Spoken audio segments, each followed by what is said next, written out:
And let's bring in former U.S. Ambassador to Ukraine, Bill Taylor, for more on this. Ambassador, thank you for being on. China's top diplomat held these high-level meetings in Moscow with Kremlin officials and with Putin himself. And he says that China's ready to strengthen ties with Russia. How concerning is that for the U.S.? So, Diane, China is in a difficult position. China has not been willing to provide the kind of support to Russia that the Russians have expected. The Russians expected this partnership without limits, as they talked about beforehand. But before the invasion, before February 24th, when President Putin was in Beijing talking to President Xi, he talked about a partnership without limits. But President Putin didn't even tell President Xi that he was about to invade Ukraine. China has never supported invasions.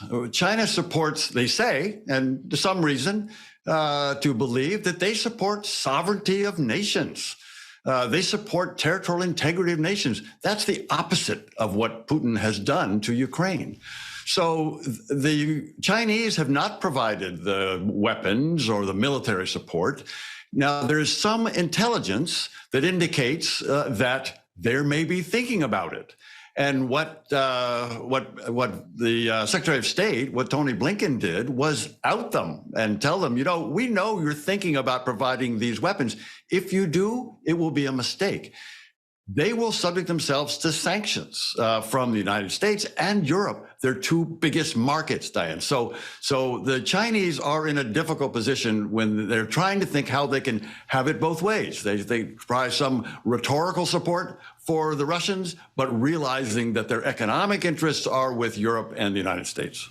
And Ambassador, in David Muir's exclusive interview with President Biden, he's calling Putin's temporary suspension of this nuclear arms treaty a big mistake. How concerned should we be about that? So far, we should not be overly concerned. What President Putin has done is stopped the inspections.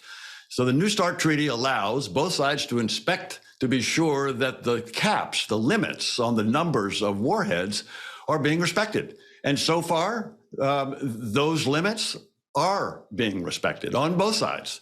So there's no indication that either side is prepared or preparing to increase those weapons to violate the caps in the New START treaty.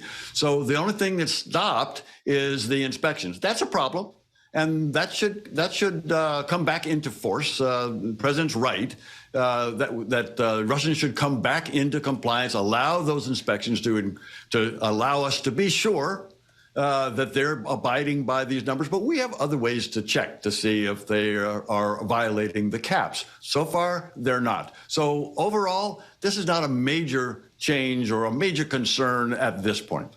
All right. Former U.S. Ambassador to Ukraine, Bill Taylor, we appreciate it. Thank you.